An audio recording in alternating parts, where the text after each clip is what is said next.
NRC कामगारांचा नव्या कराराला तीव्र विरोध. 200 कोटींची भीक नको, न्याय हक्क हवा, कामगारांचा निर्धार. मुंबई येथे पार पडलेल्या मॅनेजमेंट आणि कामगार युनियन यांच्या बैठकीत कामगारांसाठी 200 कोटी रुपये मंजूर झाल्याचं वृत्त समोर येत आहे. एनआरसी कंपनीतील नव्या वेतन कराराविरोधात कामगारांमध्ये तीव्र नाराजी व्यक्त होत असून कामगारांच्या न्याय हक्कांसाठी मोठ्या प्रमाणात कामगार एकजूट होत असल्याचं चित्र पाहायला मिळत आहे.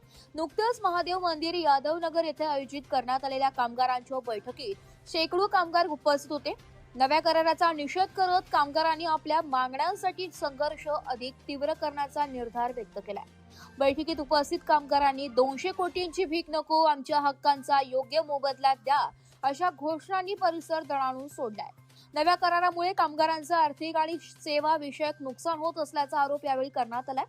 अनेक वर्षे वाट पाहून कामगारांच्या पदरात जर काहीच पडत नसेल तर असा करार काय कामाचा, असा सवाल कामगार नेते भीमराव डोळस, माजी नगरसेवक जेसी कटारिया, शाहीर अर्जुन पाटील, अविनाश नाईक या कामगारांनी उपस्थित केलाय. कामगारांनी एनआरसी मजदूर संघावरही गंभीर आरोप करत संघटनेच्या भूमिकेमुळे कामगारांचे मोठे नुकसान झाल्याचा दावा केलाय. कामगारांच्या हिताचे रक्षण करण्याऐवजी संघटनेने व्यवस्थापनाच्या भूमिकेला पाठिंबा दिला असून त्यामुळे हजारो कामगारांची वाट लागली आहे, अशी टीका बैठकीत करण्यात आली आहे.